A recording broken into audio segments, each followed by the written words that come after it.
I'm Mark Kermode and I listen to the Movie Bunker Podcast.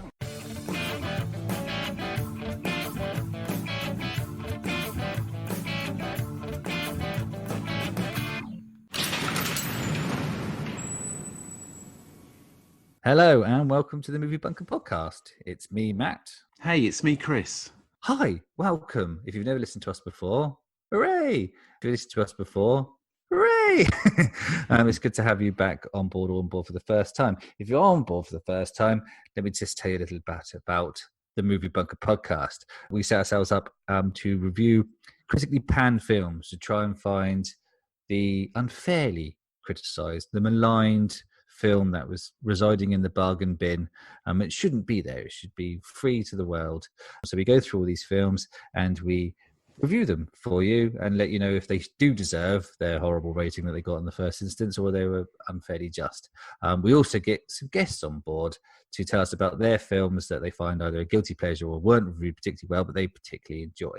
This is one of those episodes, isn't it, Chris? It certainly is. Yeah, I spoke to Helen Sadler, who's one half of the Flixwatcher Podcast, which is an excellent podcast who gets special guests on to talk about their favourite movies on Netflix. So they've got a good podcast where they talk about good films, Matthew. What? We could only dream. That's what we dreamt of back in the day, 2 years ago. But instead we chose a niche subject. In retrospect, it doesn't seem that good of an idea. No. Well, it's a great chat. We talk about Final Destination 5 of all of the Final Destination films. That's the one we chose, partly because it's on Netflix, which seemed to be coincide with kind of like, Helen's Flixwatcher podcast. If you like what you hear in terms of the podcast, then please get involved by subscribing to the podcast, writing a review and giving us a rating, because it helps us climb the ladder in terms of getting to the ears of new people and obviously jostling for space on the crowded podcast market out there. And if you want to get involved in social media, just search for the Movie Bunker Podcast on Facebook, Twitter and Instagram. And you can join in the chat about these marvellous turkeys. I must point out, though, these movies are loved by somebody somewhere. Just because they're critically panned doesn't mean anything. Your opinion and your love for the film is your own, and that should be celebrated, which is kind of what we're trying to do, is celebrate movies, even the bad ones. After the interview, we've got a little bit of a special bit of news for you. Bit? It's groundbreaking, Chris. Yeah, some great news. The game.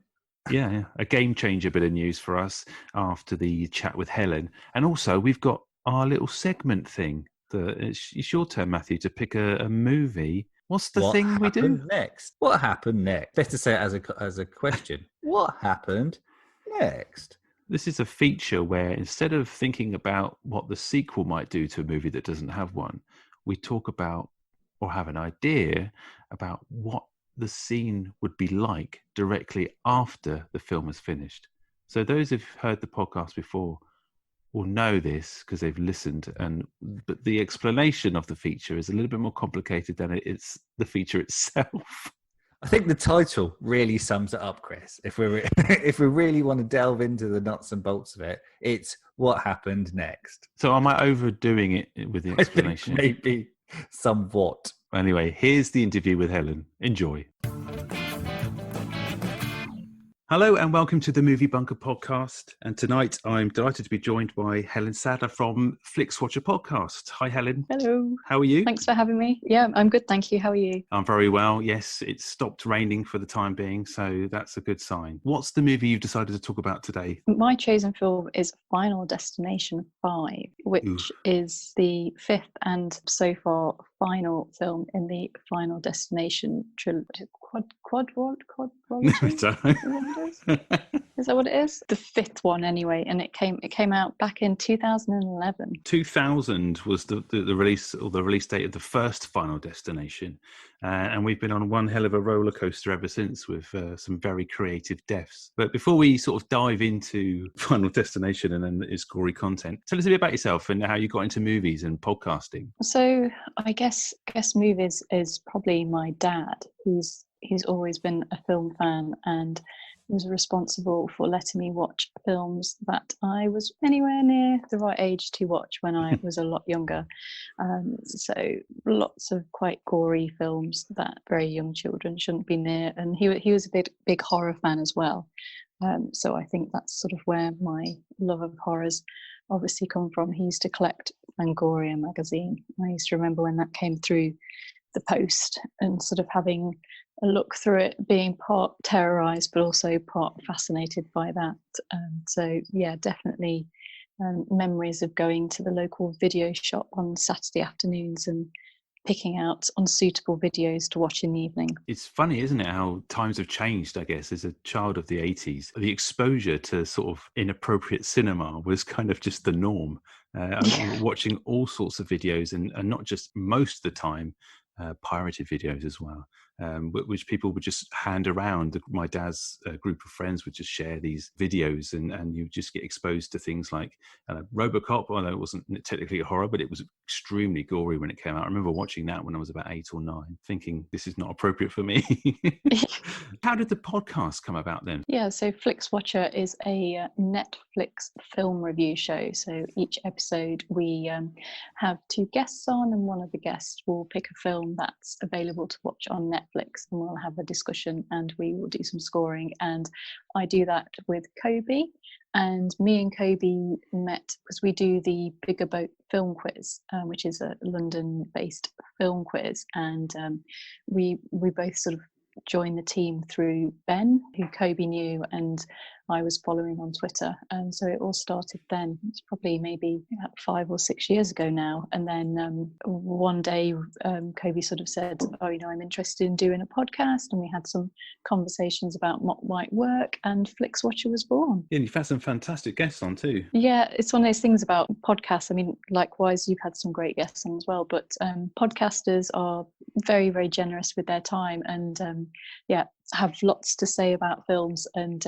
being able to pick a film that either you really like or you find really interesting and sort of bring it to the table and get to have a discussion with other people is a really great thing to be able to do. So what I noticed about Flixwatcher is it's got sort of like an almost like a late night talk radio vibe about it. You can imagine everyone sat around in a dimly lit room discussing the movie with a cigarette. Do you know what I mean? I like that picture. I think you should hold that in your mind. The reality is not quite like that. I know.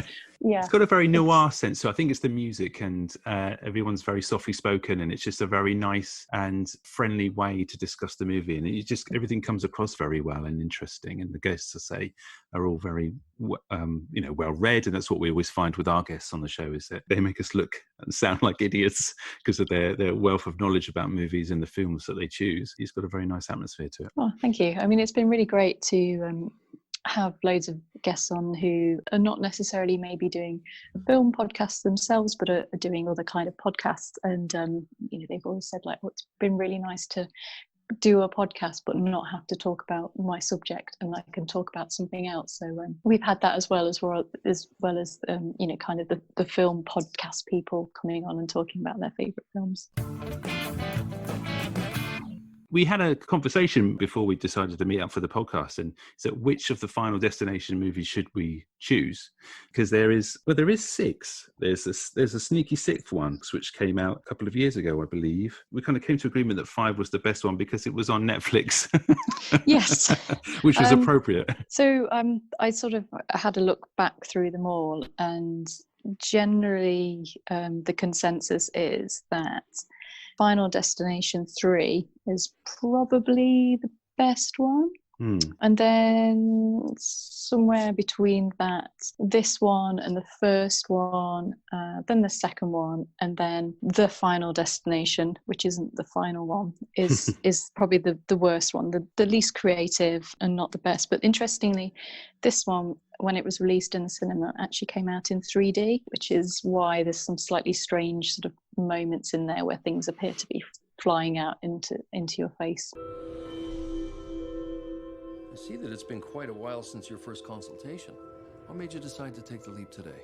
A lot is going on in my life. I don't want to miss anything. When we're done, you'll have perfect vision. But you know what? My assistant's giving me an incomplete file. I'll be right back. Hold on, you're leaving?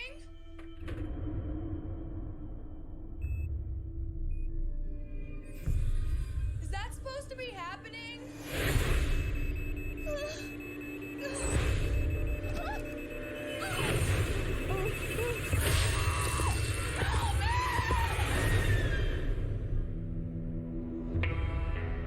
You're not supposed to be here. You were supposed to die on that bridge. The lucky few survive the disaster.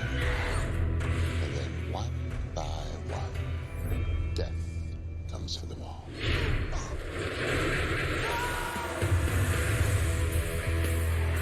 Are you saying that we can't stop this? There's an answer for everything.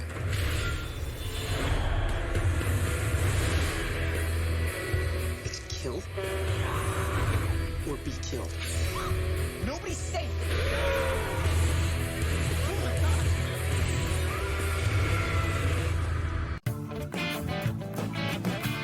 I'm assuming that watching it in a cinema in a 3D screen would actually be quite a laugh.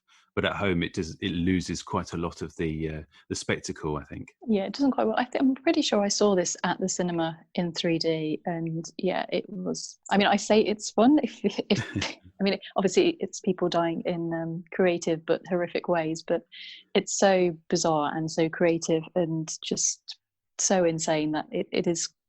I always find that shared horror experiences at the cinema are really good fun because obviously everyone screams or jumps and looks at each other and then starts laughing. This is the first Final Destination movie that I've seen. I'm well aware of the franchise, and I think I probably watched a little bit of the first one when it came out. Or there's the famous scene, the opening sequence with the airplane. What's the kind of main concept of Final Destination movies? Basically, they all start with a situation. So for this one, there is a company retreat. So there's a group of people all from work and they're all going away for some kind of team building type thing. And they get on a coach and they come to a bridge and there's some works going on the bridge. So the setup is there's this situation, they're about to go into it. There's something, you can get the feeling that something might happen. Alarm bells are ringing, aren't they? Slightly, yeah. You have things like, in this one, there's a sign that says caution construction, and there's a bit of a breeze that blows a sail on a boat. So there's all these little things, you'll sort of look going in your mind, what could happen. So anyway, and at one point, there's a central character who has a premonition, but you don't know it's a premonition at this point. So in this case, the bus, and suddenly things start to happen. So screws come loose. I think tar's poured everywhere. Maps get blown. So there's all these little things that happen at certain points. And all the time you're sort of thinking, what's going to happen? What's going to happen?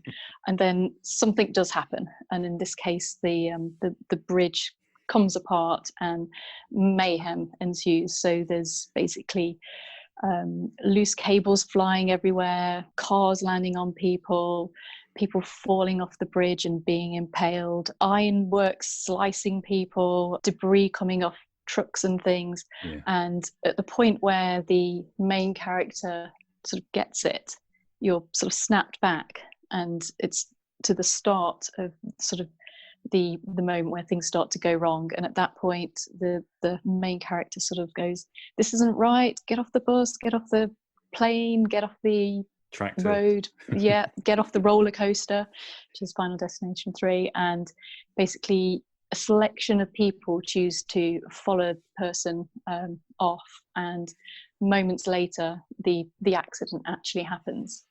So that's kind of the setup for all of them. And then they sort of realise, don't quite know how they realise this, it's quite a big stretch. They're sort of helped along by Tony Todd in a few of the films, but basically that death is not happy and they should have died in this accident, and death is not happy. They've cheated death and is going to pick them off one by one in a variety of even more creative ways to die. And then the rest of the film is just them trying to work out who's next and whether they can escape it or they can change the order. And they're all pretty much like that. And so I guess Tony Todd being the savant character who kind of helps any newcomers to the franchise along the journey, I guess. It's funny, when I first started watching the movie itself and the bridge sequence happens at the very beginning, I actually forgot the concept of the movie. So I was thinking, this is bold. They're killing off quite a lot of the main characters. And then I realized, yes, this is the concept, and I've completely forgot. It's never really explained, is it, that why the premonition happens in the first place? Why are they the chosen ones?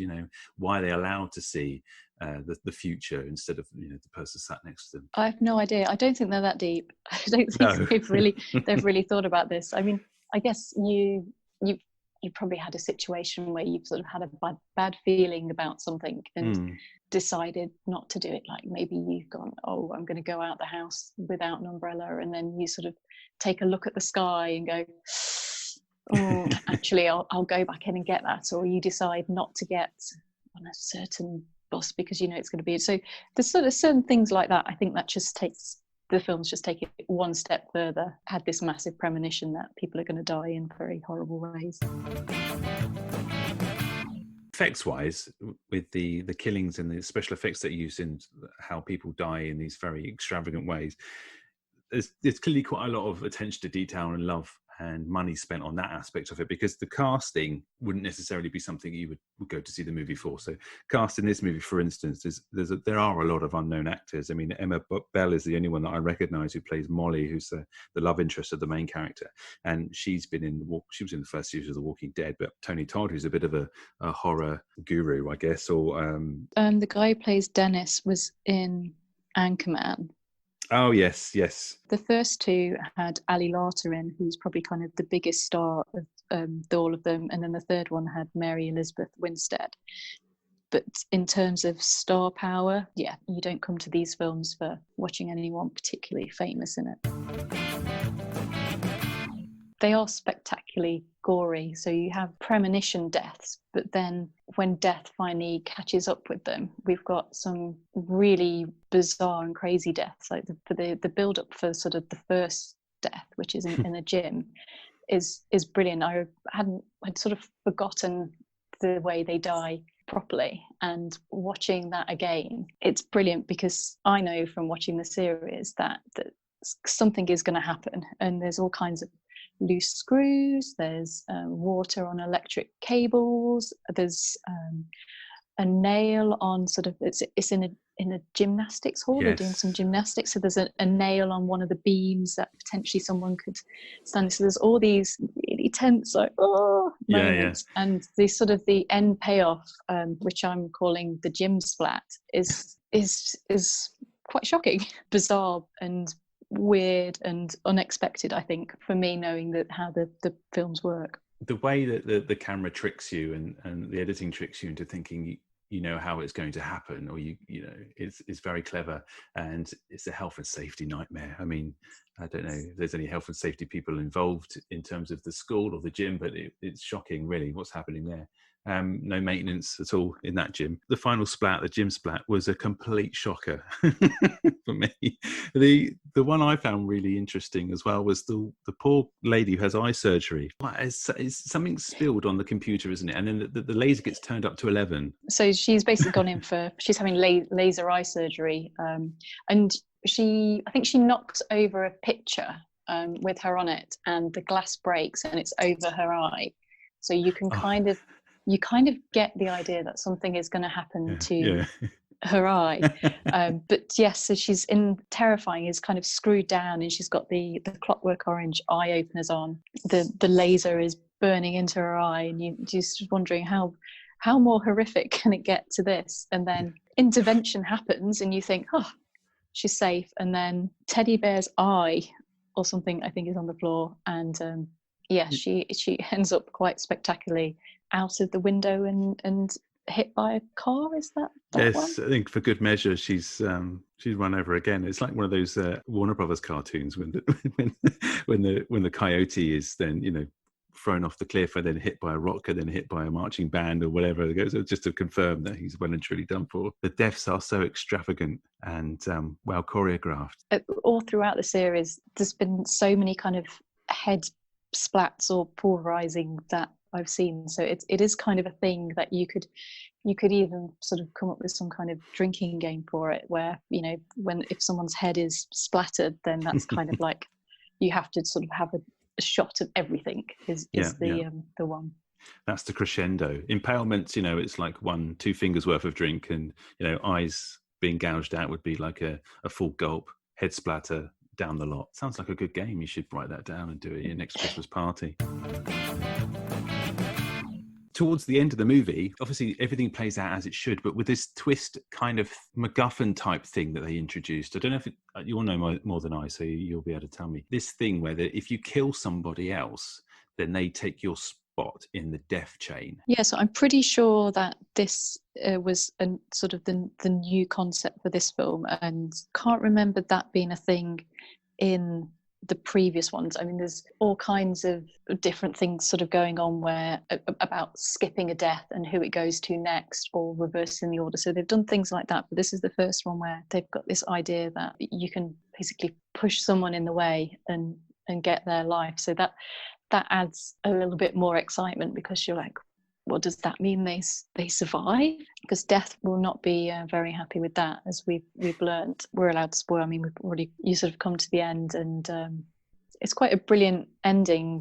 Which, if you've seen the first Final Destination, we obviously have Molly and Sam, isn't it? So I'm trying to remember. So Molly, she doesn't die. So this is the thing now. I'm just remembering. She doesn't die in the original Premonition. Yeah. So this is the thing why she's kind of escaped, and she's sort of special. Who is it who tries to steal her life? Yeah, the second to last chap, who the best friend or whatever. Yeah. So Peter tries to steal her life, but he doesn't succeed. But we do have someone who does manage to accidentally claim life, which we then find out that life isn't going to last very long, because they had cancer and were only going to live a few weeks. We sort of have a few seconds for that to sink in before he's hit by like a jet engine from... Well, yeah, this is the brilliant bit of it. I mean, this for me sold the franchise to me. I might actually have to go back and watch a few more, because the way that's set up is very clever. That the two survivors get on the plane, and the plane is the plane from the first movie, yeah? And it's... So you see all the commotion happening of the first person, the first character in that first movie having the premonition and being taken off the plane. And then the plane obviously subsequently explodes, and you have the horrible, hideous death scenes of a plane crash, which is, I don't know. I mean, every time I see anything, you know, featuring an air crash or anything like that, it just sends shudders down my spine. I hate flying at the best of times, so this just did it for me. And yeah, so basically the girl, Molly, who survived and actually didn't have a death tag, died anyway. Yes. So you can't cheat death. The jet engine, as you say, that from that air crash is the one that kills the guy who thought he got away with it in the pub. Yep. Who's at the funeral of the guy of the life he's taken, yeah. Yeah, what a great concept and a good execution of that as well, because it's just the blank look on his face when he goes, oh, yeah, he had terminal cancer. And, oh, right. Oh, no. Splat. Yeah, because he was supposed to be impaled on a bit of machinery, wasn't he? Because he was like a foreman on a factory or some sort of workshop somewhere, and some poor guy got it in the neck, literally, instead of him. Literally, yeah. Where do you think this franchise will go? There doesn't seem to be any murmurings of any more films, but you can never say never with this kind of franchise. I'm not sure whether the kind of box office had anything to do with them stopping it. There's so much possibility. I think it would be sad if we don't have another Final Destination, or horror does tend to like to remake horror. So whether or not there is someone out there who might remake one of the other ones, there's always that kind of possibility. They're just so much fun. They're so silly. It almost becomes a little bit of a game of trying to guess how they're going to meet the end. And I think it really would be a shame if there weren't any more. As long as they keep that overall concept of the theme of it being light, if you know what I mean, and don't make it a dark and true gore horror, and that would be the best thing, because what's attractive about this franchise is the silliness of it, as you say. Have you seen Happy Death Day? I haven't. So- Funny you should mention that, though. We've got a Flixwatcher recording coming up in a couple of weeks, and someone has picked that one, so I will be watching it in the next week or so. I think this is kind of where almost like the mantle's been passed, because the concepts of that movie and Happy Death Day to You are very similar. It's like a Groundhog Day horror film where she wakes up every day, and when she dies and she gets killed, often she comes back to relive the day and has to find the killer. And so a lot of the creative deaths are kind of reproduced in that movie, and I think it's kind of like a very similar genre, if you like, that kind of repeat and die and repeat as differently as possible. And I think it's a natural successor to that franchise, and potentially has got a lot more legs. Okay, excellent. Well, I say it's on my immediate watch list. So you're going to get your Final Destination fix. At the end of this one, which when I remember watching it the first time, it did kind of sign that this was the end, is that you get a lovely montage at the end over the credits of some of the previous films and those kind of moments. So it's almost like looking back through a book of memories and going, oh, I remember that impalement and that head splat, and that roller coaster was very terrifying, and things like that. So there is that at the end of it, which is maybe a sign that it might not be resurrected, but we never know. Yeah, but I guess it's like looking through a catalogue of gruesome deaths, and at least you've got them catalogued so that the producers and the movie makers will know that they've already done that. So you could imagine someone, I think we should do like a hot oil death. No, done that. That's number 2. Or I've impaled through the eye. No, that's several times in each movie. To be honest, we need to think of some other creative way. At least they've got all these kind of montages of clips and deaths that they can always refer back to. And anybody else that wants to think of a creative way to die on screen can literally just go and watch 6 Final Destination movies and then try and scrabble and find a new death sequence for their movie, because I think they've probably done everything. I don't know if they've done death by spoon, but I mean, I guess, have they? I don't know. I'm just trying to think now. I'm not sure. I can't remember. It would be one of those things, wouldn't it? You'd want to be in the meeting where they all sat down and went, so then, how's this person going to die? Oh, they're going to be sucked into a fan or something. No, let's not involve the fan. Let's make it so that when they land, their shins go through their ribs and their elbows go through their ears and things like that. So, Helen, this is dark. Anything goes. Oh God, your mind is dark, Helen. It's not a bunker movie, and we always say this to our guests that come on the show, on the podcast rather, that their choice of film gets a free pass into the open world, because the bunker is a place where these critically panned movies or frowned upon movies go to live out their days, and we're here to try and let them loose, so that if there's something good about them, that they can go out into the general world and be viewed and enjoyed. But the guests obviously get a free pass, so the movie's out there, and so they should be. They're very good fun, and you wouldn't want to take those kind of slapstick horrors away from people, because they bring people together in these dark times. I think so. You've got to have some cheery deaths to keep you going, and I'm quite sort of proud that you may go back and watch the series in order and enjoy. Okay, that might be a bit of a stretch. I might watch it. I didn't know. Do I have to commit myself? What I do is they're quite short. I think that this one is. If you've ever listened to Flixwatcher, then you will know that I'm quite hot on run times, and this is only 1 hour and 31 minutes, so they're quite short. Perfect I don't think timing. they're particularly long. Yeah.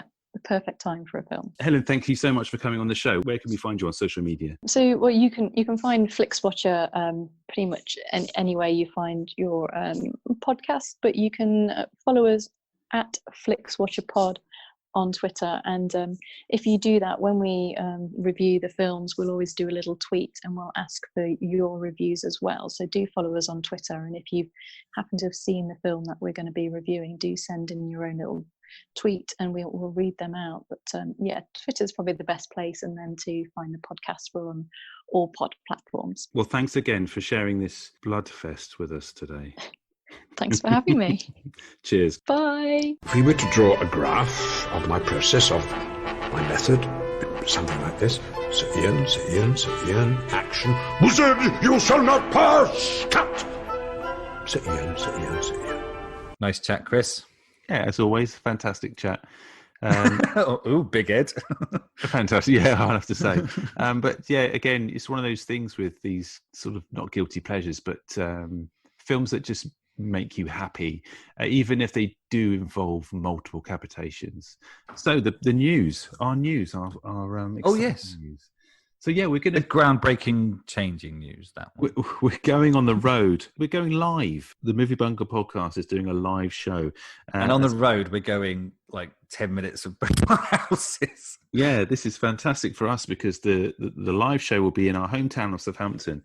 Woo-hoo! So yeah, tickets are available. However, this is free entry for anyone who wants to come and see us at our slot. So we're playing as if I'm just doing it as if I'm the band. What do you do? You play, or what do you do? We're broadcasting. Broadcasting. Yeah, we're broadcasting on the 8th of March in Southampton at a bar called The Social. We'll tweet some links and some Facebook. Do you want to say what the event's called, Chris? The event is called Superpod 2020. It's a charity podcast festival, which we're really excited about doing it. Well, obviously, we've never done anything like this before. It's a real first for us in terms of the podcast. Yeah. So who knows what's going to happen? Sports Relief, right? Yes, it's at Sports Relief, and we are going to pick a sports movie, maybe a few, see what happens. We've not decided on the content of the show yet, but we'll do our best to make it as cool and interesting as possible. We're determined not to wing it this time, aren't we, Chris? It's not going to be... Because we can't sort this out in the edit, can we? No, there's no winging it. We're going to have possibly a script of some sort or some things written down. I think we go as far as some things written down. A script, a film would hamper my creative juices to such an extent that I might actually implode. Yeah, but we're on from 3 to 4 p.m. On Sunday, the 8th of March. So come on down. It's free entry. Show your support. Get involved in the show. Make a lot of noise. Heckle. There'll be some prizes and some bits and pieces. A bit of fun. It'd be great to see you there in the flesh. Superpod 2020, raising money for Sport Relief. 2 days of great comedy and sporting podcasts. Saturday 7th and Sunday 8th of March at The Social in Southampton. And you can be there too. Free entry until 7 p.m. and then ticket only from 7 p.m. Tickets available now at superpod.co.uk. If you can't be in Southampton, the whole event will be streamed live online on your smart speaker and on Facebook Live. Find Superpod UK on Facebook, Twitter and Instagram and use the hashtag Superpod2020. For more information, visit superpod.co.uk. Matthew makes up yet another jingle. This one sounds roughly the same as the last because it's in the same tune in my head. You didn't do that on the last episode either, so that's because it is yours. I don't care. And I bailed out. Okay, so yeah, your turn to pick a film and decide what happens next. You've had all of half an hour to think of a film. So how have you done? I've got a film. Excellent. Oh, that's like one out of the two things, right? Yeah. So the film Mad Max Fury Road, right? So it is good, right? It's jolly good. Yeah, it's a fantastic ride. I saw it at the cinema and was absolutely spitting dust at the end of it. You could almost taste the dust. That's because they really wonderfully use throughout the whole film as many actual physical effects as possible. Yeah, there's like very few things in that film which is CGI'd. So it just adds to the sort of visceral kinetic energy of the film. Just comes smashing through, and I imagine like on an IMAX film or something, it would just been absolutely breathtaking. Yeah. So that's the film. Set up the ending then.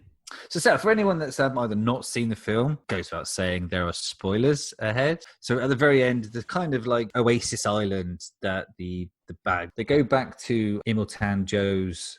I don't know, it's Leia, but it's definitely like it's the sort of 4 pillars, and it's got water, and it's an oasis. There's lots of people there, but he sort of ruled over it with an iron fist.